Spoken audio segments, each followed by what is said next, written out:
सियावर रामचंद्र की, पवन सुत हनुमान की, श्री सद्गुरुनाथ महाराज की। सर्वप्रथम इस तुलसी रामायण ज्ञान यज्ञ की पूर्ण सफलता के लिए मैं भगवान श्री रामचंद्र जी, सीता माता जी और परम पूज्य गुरुदेव से प्रार्थना करता हूँ। आज सबसे पहले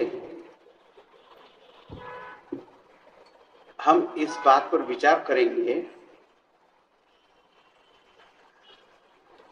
कि ये जो रामायण इतिहास की दृष्टि से तो हजारों साल पहले हो गया, लेकिन आज भी हम इस रामायण का अध्ययन क्यों करते जा रहे हैं? इसका जो आकर्षण है वो बड़ा ही विलक्षण है। इस रामायण की ऐसी विलक्षणता क्या है?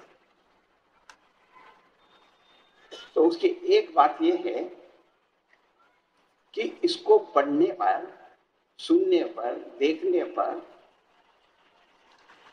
स्वाभाविक ही हमारे मन में उच्च प्रकार की भावनाएं निर्माण होती है। दूसरा, ऐसा लगता है जैसे ये राम, लक्ष्मण, भरत, शत्रुघ्न, सीता जी ये हमारे परिवार के हैं या हम उनके परिवार के हैं। रामायण की विशेषता यही है कि उसका आकर्षण, हम उसके साथ एक रूप हो जाते हैं, राम परिवार के साथ में। रामायण निरंतर पढ़ रहे हैं। किसी ने उनसे पूछा कि आप रामायण को क्यों पढ़ते हो, तो उन्होंने उसका सरल सा उत्तर ये दिया कि मैं अच्छा आदमी बनना चाहता हूं। देखो कितना सरल उत्तर है। लेकिन अच्छेपन की निशानी क्या है? भगवान राम जी के बारे में ये कहा कि साधुता, अच्छेपन, इसकी परीक्षा यदि करनी है तो उसका टच स्टोन, परीक्षण जो है, मापदंड जो है, वो भगवान रामचंद्र जी है। कोई आदमी अच्छा है या नहीं, उसकी तुलना जो है भगवान रामचंद्र से करनी होगी। ये मैं नहीं कह रहा हूं, श्रीमद् भागवत में ऐसा सीधा सीधा कहा गया है, नमः साधु आद निकषणाय। उस अच्छेपन की परिभाषा क्या होगी? वो बात ऐसी है कि अच्छेपन की परिभाषा ये है, जब कोई आदमी अपने अहंकार और अपने स्वार्थ से ऊपर उठकर सबके कल्याण कैसा हो, सबकी भलाई कैसी हो, सबका आनंद समृद्धि कैसी हो, ऐसा जो सोचने लग जाता है तो समझ लो अच्छा है। वैसे तो लंबा चौड़ा वर्णन कर सकते हैं। How much we are able to rise above our little I and our selfishness. ऐसी साधुता की मूर्ति ऐसी हमारे भगवान रामचंद्र जी हैं। हमारे गुरुदेव ने एक बात हमको बहुत अच्छी बताई थी कि देखो, वेदों में और रामायण में फर्क क्या है? जबकि रामायण को भी ऐसा पंचम वेद कहा जाता है, लेकिन वेदों में और रामायण में फर्क क्या है? उन्हें बड़े अच्छे ढंग से ये बताया कि वेदों में हमें विधि, निषेध, इसके अनेक प्रकार के आदेश दिए हैं। ये करो, ये नहीं करो, तो वेदों में क्या कहते हैं, वेदा थे गिवन अस इंस्ट्रक्शंस या कमांडमेंट्स, इंजंक्शंस, लेकिन उसका डेमोन्स्ट्रेशन रामायण में है, प्रत्यक्षीकरण। देखो हम सब लोग सिद्धांत रूप में बहुत सी बातें जानते हैं कि आदमी को ऐसा होना चाहिए, ऐसा होना चाहिए, ऐसा नहीं होना चाहिए, वो प्रकार की बातें हम जानते हैं। लेकिन हम हमेशा देखना चाहते हैं कोई ऐसा व्यक्ति है भी जो ऐसा वास्तव में रह रहा हो, जिसको अंग्रेजी में हम कहेंगे कोई रोल मॉडल। दूसरा जैसे बताया कि अनेक प्रकार के विधि निषेध के आदेश भले हमें कहीं मिल जाए, लेकिन ऐसा जीवन कोई जी रहा है, उसको अंग्रेजी में आजकल कहते हैं रियल लाइफ सिचुएशन। वो कौन जी रहा है? मानिए कि कोई आदमी किसी आदर्श पे दृढ़ नहीं रहता है तो सभी प्रलोभन में फंस जाता है। और हमारे भगवान रामचंद्र जी जो हैं, उन्होंने जीवन में यही दिखाया। उन्होंने कहा कि मैं धर्म के पालन के लिए सभी चीज का त्याग करने को तैयार हूं, लेकिन धर्म को नहीं छोड़ूंगा।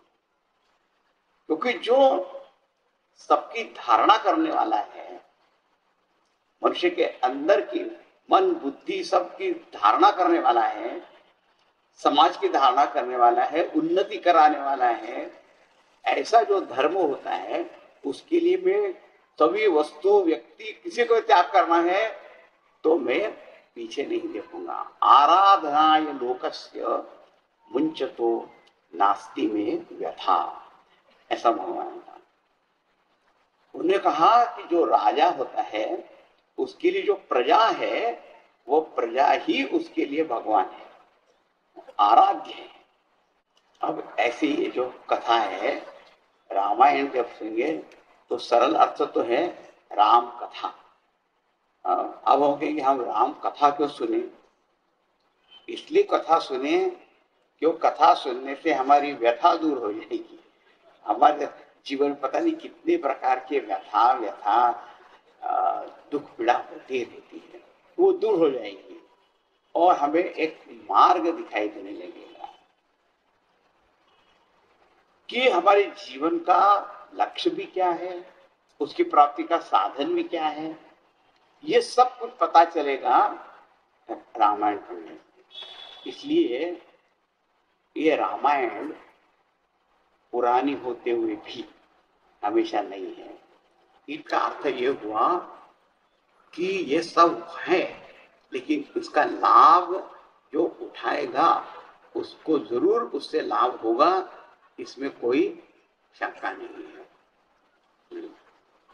इसलिए गोस्वामी तुलसीदास जी ने बड़ी अच्छी बात कही कि भगवान राम जी के समय उन्होंने कुछ लोगों का उद्धार किया, लेकिन उनकी कथा ने, उनके नाम ने असंख्य लोगों का उद्धार किया।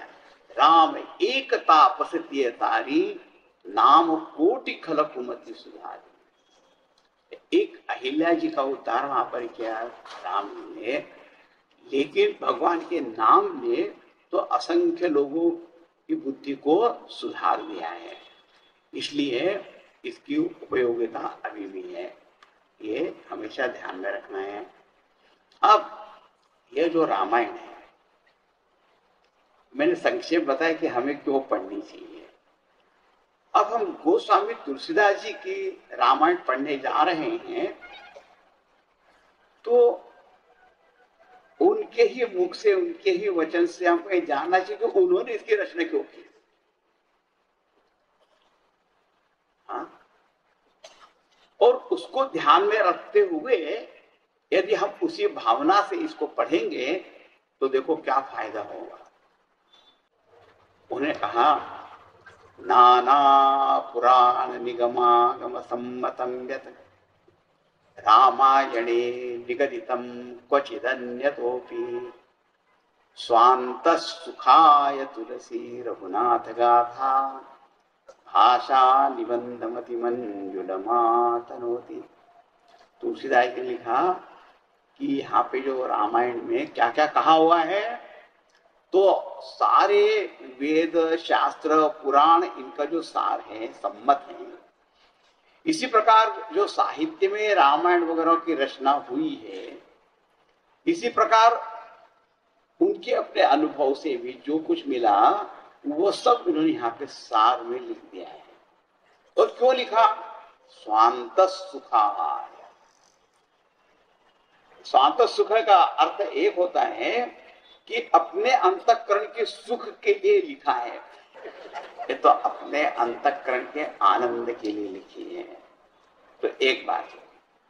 दूसरा क्या है? अंत सुख का दूसरा भी गुण अर्थ ये होता है कि हमेशा हमारा सुख जो है ना बहिर्सुख है, बाहर बाहर बाहर चीजें जब मिलेंगी तब हमको लगता है कि सुख मिलेगा। लेकिन जब रामायण वगैरह पढ़ते हैं ना तो पता लगता है कि ज्यादा सुख तो अपने अंतःकरण में ही है, कोई बाहर ढूंढने की आवश्यकता नहीं है। ऐसा सुख मिलेगा जो अपने हृदय में ही है। जो हमारी जो गुलामी है बाहर के विषयों से, वो सब समाप्त हो जाएंगे। पहली बात उन्होंने स्वांत सुखाय। श्रोता वक्ता ज्ञान निधि कथा राम के गुण। अच्छा, राम की कथा कैसे? कोई कहानी किस्सा थोड़ी है। तोता मैना की कौन सी कथा है? गूढ़ है। गूढ़ का अर्थ क्या है कि कथा तो है लेकिन उसमें धर्म का, ज्ञान का, भक्ति का, वैराग्य का, समाज शास्त्र का, नीति शास्त्र का, सब शास्त्र का सार उसमें छिपा हुआ है। छिपा गूढ़ कथा राम के लिए। और तुलसीदास जी कहते हैं भाषाबद्ध करमी में सोई। जो कुछ मुझे समझ में आया उसको मैं अपनी भाषा में, अवधी भाषा में ये लिख रहा हूं। क्यों? क्योंकि लिखने से अपना ज्ञान और स्पष्ट होता है। मोरे मन प्रबोध जेहि हुई। स्वांत सुख के लिए, अपने मन को प्रबोध करने के लिए। और एक बात उन्होंने और भी कही, कहते हैं रघुवीर चरित अपार वारिधि। भगवान रामचंद्र जी का चरित्र कैसा है? लेकिन अपार समुद्र के समान है। उसका विस्तार, उसकी गहराई हम नहीं नाप सकते। लेकिन ऐसे अपार चरित्र कौन एक कवि भी नहीं कर सकता है, हजारों कवि मिलकर भी नहीं कर सकते। वो किस लिए? तो निज गिरा पावन करण कारण राम जसु तुलसी कहो। तो अपनी वाणी को पवित्र करने के लिए, शुद्ध करने के लिए ये राम यश मैं गा रहा हूं। देखो कितनी बढ़िया बात है। एक अपनी वाणी की शुद्धि, मन की शुद्धि और बुद्धि की शुद्धि, तीन बातें यहां पर बता रहे हैं। स्वांत सुखा, ये तो मन की बात हो गई। मोरे मन प्रबोध जेहि हुई, ये बुद्धि की बात हो गई। और ये वाणी, देखो बुद्धि में हमारे पता नहीं कितने उल्टे सीधे विचार भरे पड़े हुए हैं, उनकी शुद्धि कैसे होगी? बिनु सत्संग विवेक न हुई। सत्संग के बिना तो कोई विवेक होता नहीं और सच्चा मार्गदर्शन मिलता नहीं। तो कहते हैं कि ये जो बुद्धि की शुद्धि है वो सत्संग से होने वाली है, राम कथा से होगी। मन की शुद्धि और मन का जो आनंद अंतःकरण का जो है वह भी जैसे से पवित्र होते जाएगा मन, तो उसमें मिलेगा। तो बोले वो तो भगवान नाम से होने वाली है। भगवान नाम स्मरण करने से, उनकी गुण, कथा, लीला इत्यादि का वर्णन करने से ही वहां पर होने वाली है। भगवान का एक बार नाम स्मरण करके श्री राम जय जय राम।